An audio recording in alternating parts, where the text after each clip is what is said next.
बिस्मिल्लाहिर्रहमानिर्रहीम। अस्सलाम वालेकुम dear students. Today we will discuss about class 9 chapter number 1 biology lecture number 5। आज हम जो स्टडी करने वाले हैं वो है कैरियर्स इन बायोलॉजी के बारे में, यानी कि बायोलॉजी का मताला करने के बाद हम कौन कौन सी फील्ड्स जो हैं वो आगे ज्वाइन कर सकते हैं। सबसे पहले है मेडिसिन या सर्जरी। मेडिसिन और सर्जरी के अंदर दरअसल क्या होता है, मेडिसिन के अंदर it deals with the diagnosis and treatment of disease. Medicine के अंदर हम डायग्नोस या ट्रीट करते हैं किसी भी डिज़ीज़ को। अच्छा, डायग्नोसिस का मतलब क्या होता है?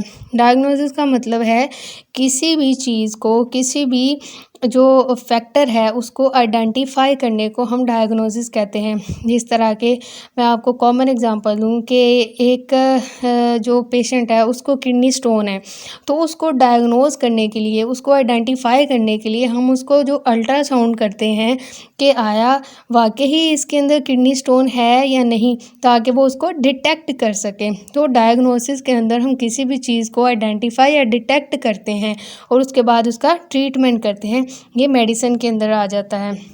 उसके बाद ये होता है in surgery parts of body are replaced, repaired और रिमूव्ड।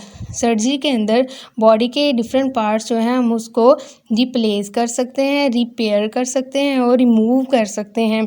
जिस तरह के removal of stones through renal surgery. Renal surgery, renal का मतलब होता है किडनी।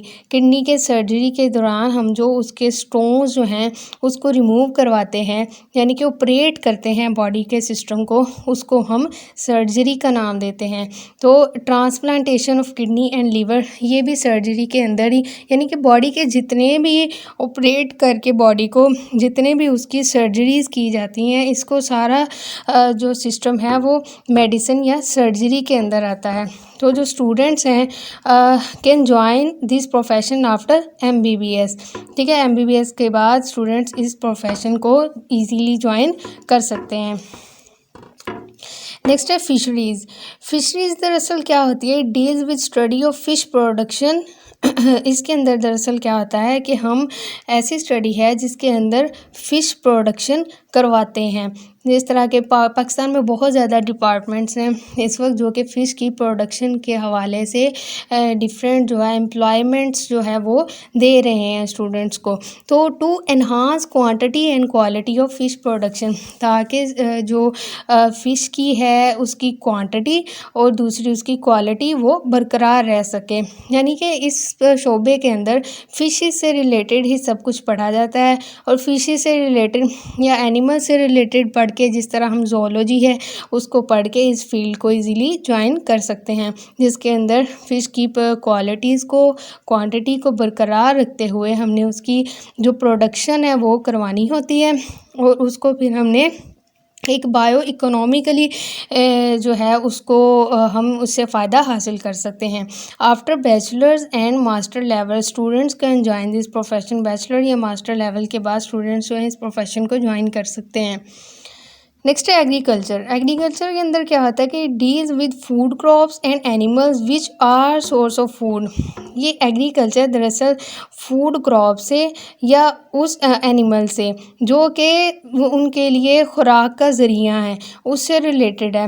इस तरह के works for betterment of crops such as wheat. Agriculture दरअसल क्या होता है कि इसके अंदर हम फूड क्रॉप्स, जिस तरह के खाने वाली जो फसलें होती हैं उसके हम वीट ले लें, राइस हो गया, कॉर्न हो गया, ये सारी जो चीज़ें होती हैं ये सारी फूड क्रॉप्स हैं। इसके अंदर इनकी एनहांसमेंट की जाती है। और इस तरह एनिमल्स हैं जिस तरह के जो कि हमारे लिए खुराक का ज़रिया है। उन एनिमल में बफेलो आ जाती है वगैरह, कौ आ जाती है, जिससे हम मिल्क ले सकते हैं, मीट ले सकते हैं। तो ये सारी जो चीज़ें जो हमारे लिए फूड का बाइस हैं वो क्रॉप्स और एनिमल्स जो कि हमारे लिए खुराक का ज़रिया है वो एग्रीकल्चर के अंदर आ जाती है। तो after higher secondary education we can join this profession.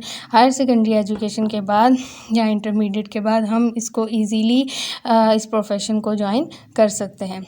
Next है एनिमल हस्बेंड्री। एनिमल हस्बेंड्री के अंदर क्या होता है कि it concern with care and breeding of domestic animals. Animal husbandry के अंदर हम जो डोमेस्टिक एनिमल्स हैं जिसे हम लाइव स्टॉक का नाम भी देते हैं, जो कि घरों में पाले जाते हैं, उनकी केयर करते हैं और उनकी ब्रीडिंग करते हैं। ब्रीडिंग यानी कि उनकी नस्ल की बढ़ोतरी करते हैं, उनसे नए जानवर पैदा करते हैं ताकि वो हमारे लिए फ़ायदेमंद साबित हों, such as cattle, sheep etcetera.